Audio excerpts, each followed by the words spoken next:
America అధ్యక్షుడు Donald Trump భారతదేశంపై dead economy అని చేసిన వ్యాఖ్య ఇప్పుడు పెద్ద దుమారం రేపుతోంది. అసలు భారతదేశ ఆర్థిక వ్యవస్థ పరిస్థితి ఎలా ఉంది? నిజంగా మంది డెడ్ ఎకానమీయా? అంటే ఇరాన్ లాగా బాగా ఆంక్షలు పడిన ఎకానమీ మన దేశం కాదు. వెనుజులా లాగా కుప్పపుక్కుల్న ఎకానమీ కూడా మన దేశం కాదు. జింబాబ్వే లాగా హై ఇన్ఫ్లేషన్ కానీ, ఉక్రెయిన్ లాగా వార్ టోర్న్ ఎకానమీ కూడా మనది కాదు. అలాంటప్పుడు మనల్ని డెడ్ ఎకానమీ అని చెప్పి డొనాల్డ్ ట్రంప్ ఎలా పిలుస్తారు? ఇదే ఇప్పుడు భారతదేశంలో అందరి ప్రశ్న.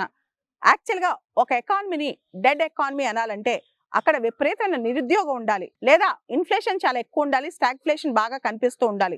తర్వాత ఆర్థిక వ్యవస్థ ఆల్మోస్ట్ కుప్పకూలి ఉండాలన్నమాట. దాంతో పాటు కరెన్సీ విపరీతంగా డీవాల్యూ అయి ఉండాలి. అండ్ ఫారెన్ ఇన్వెస్ట్మెంట్ కానీ, డొమెస్టిక్ ఇన్వెస్ట్మెంట్ కానీ చాలా దారుణమైన పరిస్థితిలో ఉండాలి. అలాంటి పరిస్థితిలో మన ఎకానమీని డెడ్ ఎకానమీ అనొచ్చు. రష్యాలో ఒక విధంగా డెడ్ ఎకానమీ అన్న ఒక అర్థం ఉంది. ఎందుకంటే 2014లో రష్యా క్రిమియాని ఆక్యుపై చేసిన తర్వాత రష్యా పైన చాలా శాంక్షన్స్ పడ్డాయి. రష్యాని G8 లోంచి సస్పెండ్ చేశారు. తర్వాత రష్యా ఆర్థిక వ్యవస్థ బాగా దెబ్బతింది. ఆ తర్వాత ఉక్రెయిన్తో యుద్ధం మొదలెట్టిన తర్వాత కూడా రష్యా ఆర్థిక వ్యవస్థలో చాలా ప్రాబ్లమ్స్ ఉన్నాయి. కానీ ఇండియా పరిస్థితి అది కాదు. చాట్ జీపీటీని అడిగినా, మెటాని అడిగినా, గ్రోక్ని అడిగినా, జెమినైని అడిగినా, దేన్ని అడిగినా ఇండియా డెడ్ ఎకానమీ అంటే అసలు అలా ఎందుకు ఆలోచిస్తున్నాం, ఎవరు చెప్పారని రిటర్న్ కోసం వస్తుందన్నమాట. అంటే ఇండియా డెడ్ ఎకానమీ కాదు. ఈ రోజు ఇండియా 4th లార్జెస్ట్ ఎకానమీ. అంతర్జాతీయ సంస్థల అంచనా ప్రకారం 2035 కల్లా, అంటే 2030 లోపే చాలా మంది అంటున్నారు ఇండియా 3rd లార్జెస్ట్ ఎకానమీ అవుతుంది. పర్చేసింగ్ పవర్ ప్యారిటీలో India already 3rd largest economy.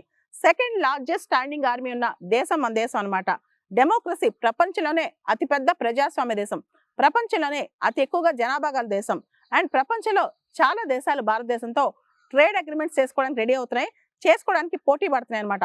ఆ టైంలో ఇండియన్ ఎకానమీని డెడ్ ఎకానమీ అని చెప్పి డొనాల్డ్ ట్రంప్ ఎలా అంటారు? కామర్స్ మినిస్టర్ పీయూష్ గోయల్ గారు కూడా ఫ్రెజైల్ ఫై నుంచి ఇండియా ఇప్పుడు టాప్ 5 ఎకానమీలోకి వెళ్ళిందని చెప్పి వ్యాఖ్యానించారు. ఒకప్పుడు 10 ఏళ్ల క్రితం, 15 ఏళ్ల క్రితం, 20 ఏళ్ల క్రితం ఇండియన్ ఎకానమీలో కొన్ని ఛాలెంజెస్ ఉండేవి. ఇప్పుడు అవన్నీ రెక్టిఫై అయిపోయి చాలా స్టేబుల్ గా ఇండియన్ ఎకానమీ ఉందన్నమాట. దీనికి సంబంధించి మోడీ గారు రీసెంట్ గా వారణాసి ఆయన సొంత కాన్స్టిట్యున్సీలో స్పీచ్ ఇస్తూ ట్రంప్ వ్యాఖ్యల్ని తిప్పికొట్టారనమాట. జాతి ప్రయోజనాల దృష్ట్యా అంతర్జాతీయంగా అనిశ్చితి ఉన్నప్పుడు భారతదేశం తన సొంత నిర్ణయాలు తీసుకుంటుంది. Indian economy is one of the performing economies అని చెప్పి ఆయన చెప్పుకొచ్చారనమాట. ఇండియన్ ఎకానమీకి సంబంధించి మనం చాలా స్ట్రాంగ్ గా ఉన్నాం. మన యూత్ ని, మన రైతుల్ని, ఇతరత్ర మన చిన్న చిన్న ఇండస్ట్రీస్ ని దృష్టిలో పెట్టుకుని మనం ఎకనామిక్ పాలసీస్ చేస్తామని చెప్పి మోడీ గారు చెప్పారనమాట. మోడీ గారు మనం ఇంకా ముందుకెళ్లాల్సిన పని ఉంది, చాలా విజిలాంట్ గా ఉండాలి. ఎందుకంటే ప్రపంచవ్యాప్తంగా ఎకనామిక్ అన్సర్టనిటీస్ చాలా ఉన్నాయి కాబట్టి మనం ఇంకా బెటర్ గా పర్ఫామ్ చేయాలి, మనం ఇంకా విజిలెంట్ గా ఉండాలని చెప్పి మోడీ గారు చెప్పడం జరిగిందనమాట. సో దాంతో పాటు మోడీ గారు స్వదేశీ అనే దాని మీద ఎక్కువ ఎంఫసైజ్ చేశారు. మనం ఎప్పుడైనా సరే సెల్ఫ్ రిలయన్స్ మీద దృష్టి పెట్టాలని చెప్పి మోడీ గారు చెప్పుకొచ్చారనమాట. ముఖ్యంగా లోకల్ ప్రొడక్ట్స్ మీద ఎక్కువ ఫోకస్ పెట్టాలి మనం చెప్పారు. అయితే డొనాల్డ్ ట్రంప్ కొన్ని రోజుల క్రితం I don't care what India and Russia are going to do, they can take the dead economies down together అని చెప్పి ఇండియా మరియు రష్యా ఆర్థిక వ్యవస్థ డెడ్ ఎకానమీస్ వాళ్ళిద్దరూ గంగలో దూకితే నాకేం సంబంధం అని చెప్పి ట్రంప్ గారు ఒక వ్యాఖ్య చేశారనమాట. దాంతో ఇండియాకి రష్యాకి 2 దేశాలు కూడా కోపం వచ్చింది. అయితే మన ఆర్థిక వ్యవస్థలో అనేక అంశాలు, ఫార్మర్స్ కావచ్చు, స్మాల్ ఇండస్ట్రీస్ కావచ్చు, ఎంప్లాయ్మెంట్ కావచ్చు, యూత్ కి అన్ని సపోర్టివ్ గా వెల్ఫేర్ స్కీమ్స్ కావచ్చు, వీటికి సంబంధించి ఇండియా తన ఆర్థిక వ్యవస్థకి నిజంగానే టాప్ ప్రయారిటీస్ అనమాట. డొనాల్డ్ ట్రంప్ కథనం ప్రకారం ఇండియా అమెరికన్ గూడ్స్ కి ఎక్కువ టారిఫ్ వేస్తుందని చెప్పి ట్రంప్ చెప్పారు. అయితే ట్రంప్ అధ్యక్షుడిగా వచ్చిన తర్వాత రెండోసారి ఇండియా లాస్ట్ ఇయర్ అమెరికా నుంచి క్రూడ్ ఆయిల్ ఇంపోర్ట్స్ ఎంత చేసుకుంటుందో అంతకంటే డబల్ చేసుకుంటుంది ఇప్పుడు ఇండియా. చాలా ఎక్కువగా ఇండియా అమెరికా నుంచి ఆయిల్ ఇంపోర్ట్స్ చేసుకుంటుంది.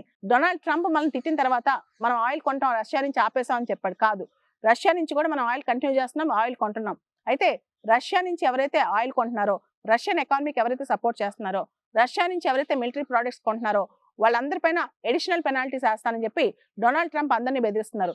ఇండియా కూడా రష్యా నుంచి ఆయిల్ కొనుక్కుంటుంది కాబట్టి, రష్యా దగ్గర నుంచి మిలిటరీ ఎక్విప్మెంట్ కొనుక్కుంటుంది కాబట్టి ఇండియా పైన చాలా పెనాల్టీస్ వేస్తానని చెప్పి డొనాల్డ్ ట్రంప్ చెప్పుకొచ్చారనమాట.